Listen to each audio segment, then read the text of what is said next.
Hi everyone, welcome back to my channel. My name is Heather and I thought today I'd do something light and fun like the book addiction tag. I have seen many YouTubers do this tag, so please go check them all out, as I don't think any of the ones that I have watched have been able to find the original creator. So I cannot tag the original creator, but I can encourage you to go check out everyone else's tags. I have been a lifelong reader and I do rather consider myself a book addict. So I thought I would answer some of my reading habits for you all and see how they compare to your habits. So the first question is, how long can you go comfortably without picking up a book? And the answer is only a couple of days. If I go more than a day or two without reading something, I start to feel so horrible about myself and that I'm not reading at all, and that makes me a terrible human being, which I know is not true, but it does usually spur me to go make some time to read something again, so it does ultimately help. The second question is, how many books do you carry on your person at a time? And right now I have 2 books on the go here at home, but I'm not taking them around with me anymore just from a cleanliness and a germ perspective.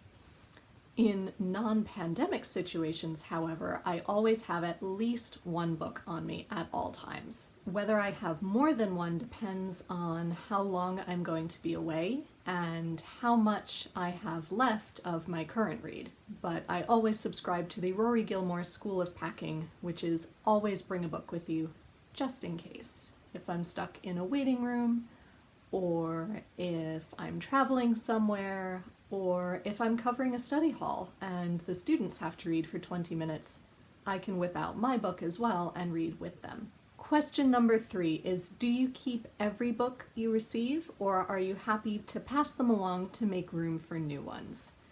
And it honestly depends for me. If I loved a book, then I'm absolutely not willing to part with it. If I liked it and I know that someone else that I know might enjoy it as well, then I am happy to pass it on to them.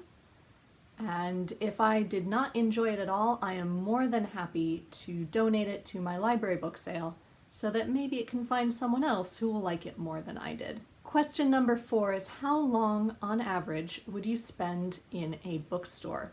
And this depends on the size of the bookstore, but on average, I would say between half an hour to an hour.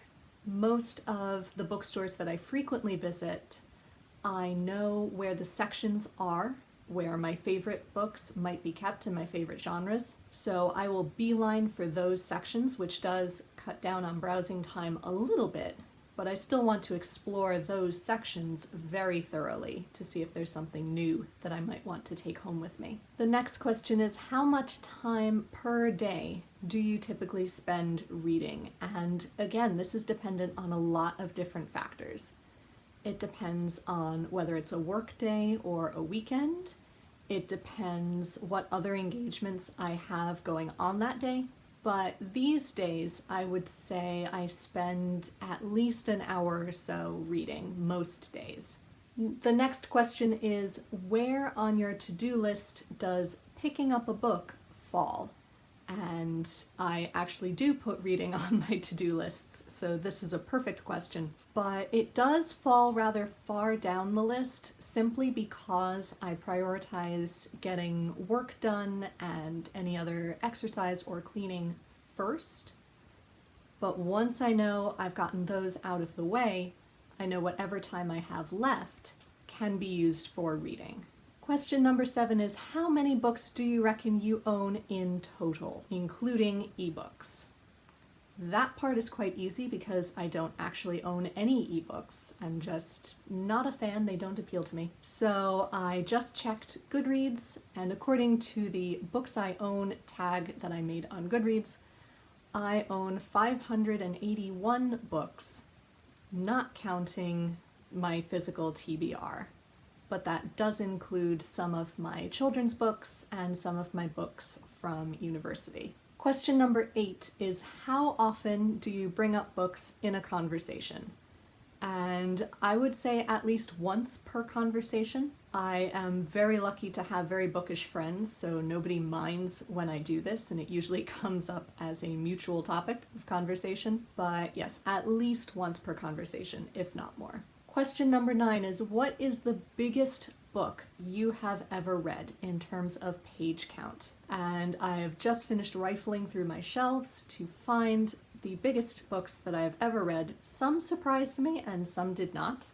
There are 4 books in total, which are the biggest and most challenging books that I have ever tackled.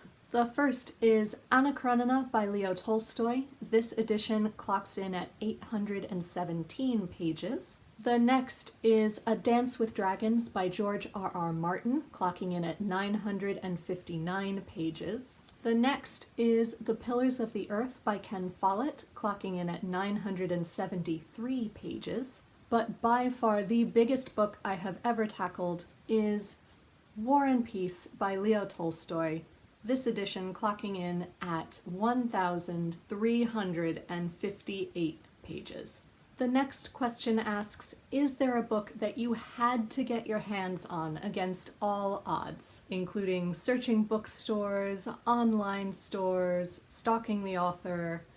And there are some of these. I am very lucky to have found a variety of websites that help me track down unusual editions of books, but the biggest example I can find of me doing this is when my family and I went to spend Christmas in Bath 2 years ago, and I went with a list of books that I could not find here in the US that I wanted to buy and bring home in my suitcase, such as Spectacles by Sue Perkins, which is her memoir. Yes, this is Sue Perkins, former host of The Great British Bake Off. The Seal Woman's Gift was not yet available in the US, and I'm not sure if it ever was either. And this is by Sally Magnuson. Have You Eaten Grandma by Giles Brandreth. How Not to Be a Boy by Robert Webb. And the scripts for Series 2 of Poldark. I had managed to find the scripts for Series 1 on a discount website, but never been able to track down the scripts for Series 2, so those came home with me as well. Question 11 asks, is there a book that you struggled to finish because you refused to DNF it? And yes, there are many of those. I was very resistant to DNFing books until very recently. I had convinced myself that there must be something worthwhile about these books, and it could be lurking at the end of the book, and if I never read the whole book, I would never find out about it. I have since dropped that realization and pushed myself to enjoy what I read, and if I'm not enjoying it, then maybe put it to the side and don't read it right now. Question 12 asks, what are 3 or some of your book goals for, the original question said 2019 or 2020. I have changed that a little bit since we are almost at the end of 2020 to be my goals for the coming year of 2021. My 3 goals are to continue reading more classics and nonfiction like I have been this past year to try and reduce my stacks of those genres a little bit. And I've had fun and I've gotten a lot of good recommendations from you all, so I'm very inspired to keep that trend going. I want to finally complete some buddy reads, either with my new booktube friends or with my friend Jonathan, because we have been discussing those buddy reads for actual years. And I would like to create more time and more space for myself for reading. In these past few months, I have either felt like I was too busy to read, or I was too stressed to concentrate on what I was reading, which has never happened before. And it's not a pleasant feeling to me. So I would love to create more space for myself to read, so that hopefully I end up reading more because I have the time to relax and really enjoy it. And hopefully the world will begin to heal itself soon as well, so that will help, I'm sure. Question number 13. Have you ever had the privilege of converting someone into a reader, either by inspiration or by incessant nagging. And I don't think I ever have. I've been very fortunate in that I've managed to become friends with people who are all readers themselves. So I've never had to convert a friend to be a reader. I have tried to get family members interested in reading. I have tried catering to every one of their interests in gifts for birthdays and Christmas, but it doesn't seem to have worked if they weren't already readers. And the last question asks, describe what books mean to you in 5 words. And I had to think about this one for a bit, but I think I've found it. Books are the whole world. In every possible sense.